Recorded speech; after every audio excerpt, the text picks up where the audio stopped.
Imagine a man so wealthy that his generosity could crash an entire country's economy. Think of a city made of gold, a pilgrimage that changed the world, and warriors who commanded empires larger than Western Europe. Now imagine this wasn't a fairy tale, but a reality. What if I told you the history books you read in school left out some of the most powerful, richest, and most advanced civilizations the world has ever known? What if the story of the medieval world wasn't just about knights in shining armor and castles in Europe, but also about golden empires in the heart of Africa? In the next few minutes, we're going to journey back in time. We'll uncover the secrets of Africa's forgotten medieval empires. You'll meet Mansa Musa, the richest man who ever lived, and walk the golden streets of the Mali Empire. We'll sail down the Niger River with the warrior kings of the Songhai, stand in awe before the magnificent Benin bronzes, and explore the mysterious, silent stone city of Great Zimbabwe.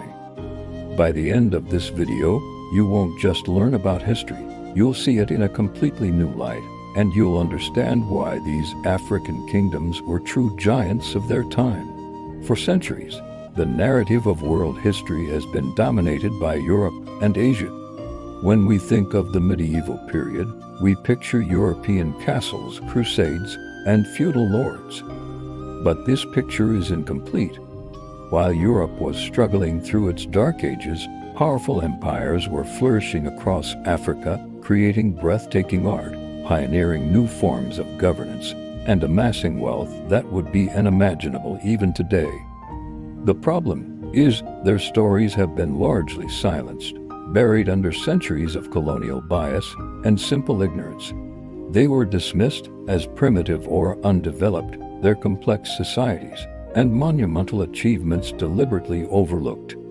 The legacy of these great civilizations was either stolen like the Benin bronzes that now sit in European museums or left to crumble like the magnificent stone walls of Great Zimbabwe, whose origins were denied to its rightful builders for decades. This historical amnesia has robbed the world of some of its most compelling and inspiring stories. We've been given a puzzle with half the pieces missing, a story with its most exciting chapters ripped out. Today, we're going to put those pieces back. Our journey begins in West Africa in the 13th century with the rise of the Mali Empire. It was an empire literally built on gold. Think of it like this. While European kings were fighting over small plots of land, the rulers of Mali, known as Mansas, controlled vast territories that contained some of the richest gold mines on the planet. The empire sat at the crossroads of the trans-Saharan trade routes, a bustling network connecting West Africa with North Africa, the Middle East, and Europe. Caravans of thousands of camels would trek across the desert, carrying salt, a commodity so valuable it was traded for its weight in gold south into Mali and returning north laden with gold, ivory, and enslaved people. At the heart of this empire was its most famous ruler, Mansa Musa. His reign from 1312 to 1337 marks the golden age of Mali. He was not just a king, he was a phenomenon. His legendary pilgrimage to Mecca in 1324 is a story that has echoed through history. He didn't travel light. His caravan was said to include 60,000 men, 12,000 enslaved people, each carrying a 4-pound gold bar, and 80 camels, each loaded with up to 300 pounds of gold dust.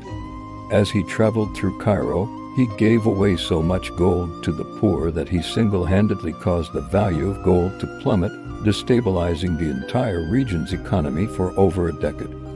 This wasn't just a display of wealth, it was a statement.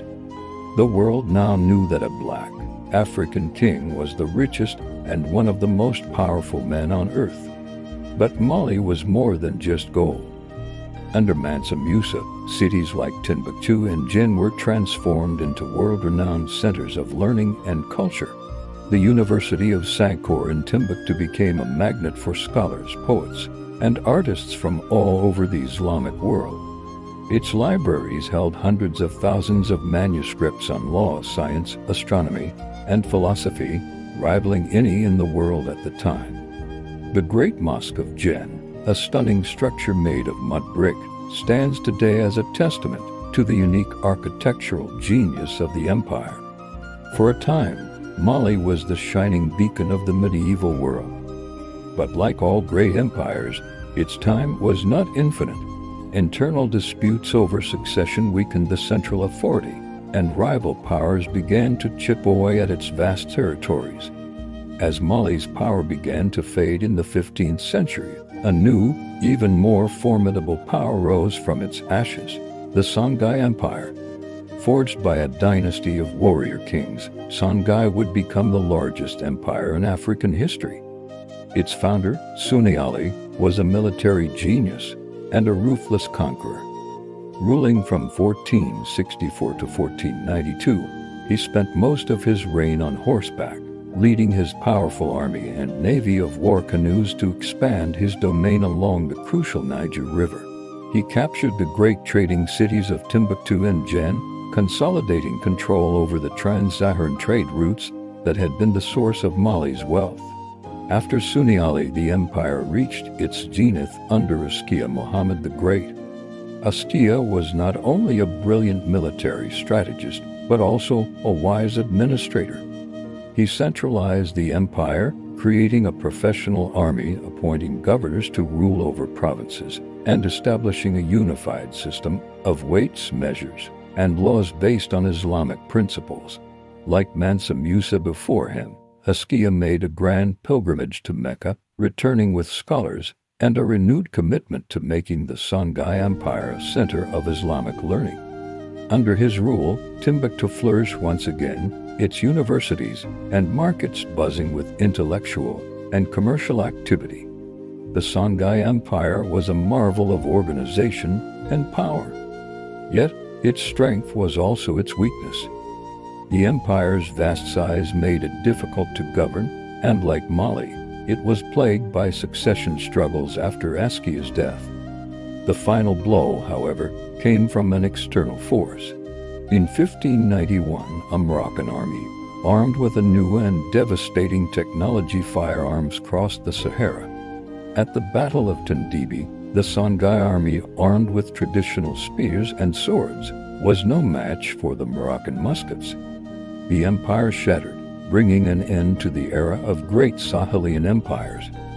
Further south, nestled in the dense Rhine forests of what is now Nigeria, another powerful kingdom was carving out its legacy, the Kingdom of Benin. Founded around the 11th century, Benin grew into a highly centralized and powerful state, ruled by a divine king known as the Oba. The heart of the kingdom was Benin City, a massive urban center protected by an astonishing network of man-made walls and moats. These walls of Benin were a monumental feat of engineering, described by the Guinness Book of Records as the world's largest earthwork carried out prior to the mechanical era. Some estimates suggest they were 4 times longer than the Great Wall of China. The city itself was laid out in a meticulous grid, with wide avenues and clean houses, impressing early European visitors, who described it as a place of great order and beauty. But Benin is most famous for its art. The kingdom's artisans were masters of metalworking, creating thousands of intricate plaques, sculptures, and heads out of bronze and brass. These weren't just decorations. The Benin bronzes were a living history book, a royal archive that documented the kingdom's history, its obas, its nobles, its courtly life, and its spiritual beliefs.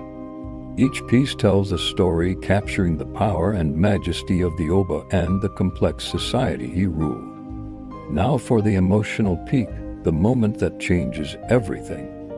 In 1897, this vibrant civilization came to a brutal and tragic end. A British delegation, attempting to enter Benin City during a sacred festival against the Oba's wishes, was attacked and killed.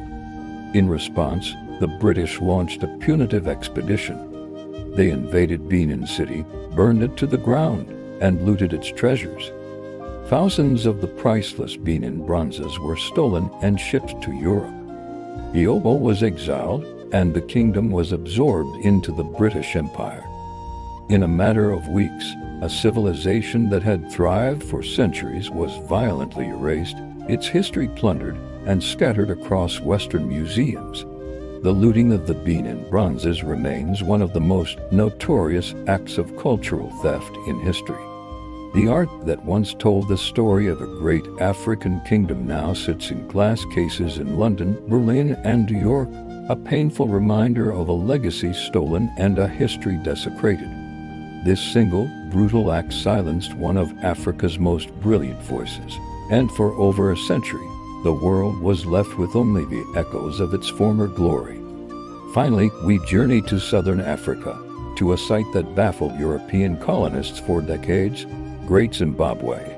Between the 11th and 15th centuries, a magnificent stone city rose here, becoming the capital of a vast trading empire that stretched across the region. This was a city with no mortar, built with an incredible level of skill. Its most impressive feature is the great enclosure, with its high, curving granite walls and a mysterious conical tower. For a long time, racist colonial historians refused to believe that indigenous Africans could have built such a sophisticated structure. They proposed fantastical theories, attributing it to the Queen of Sheba, ancient Phoenicians, or Arabs, anyone but the local Shona people, but archaeology has proven them wrong. Great Zimbabwe was the product of a powerful and prosperous African society that grew rich from cattle herding and, crucially, by controlling the trade in gold mined from the surrounding plateau. Artifacts found at the site, including Chinese porcelain, Persian pottery, and Arab glass, show that it was a major hub in a trading network that connected the African interior to the Swahili coast and the wider Indian Ocean world.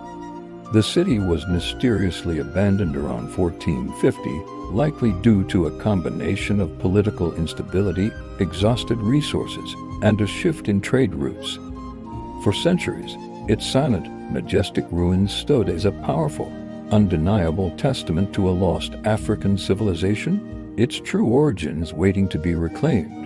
From the golden wealth of Mali and Songhai to the artistic genius of Benin and the architectural marvel of Great Zimbabwe, these medieval African empires were giants on the world stage.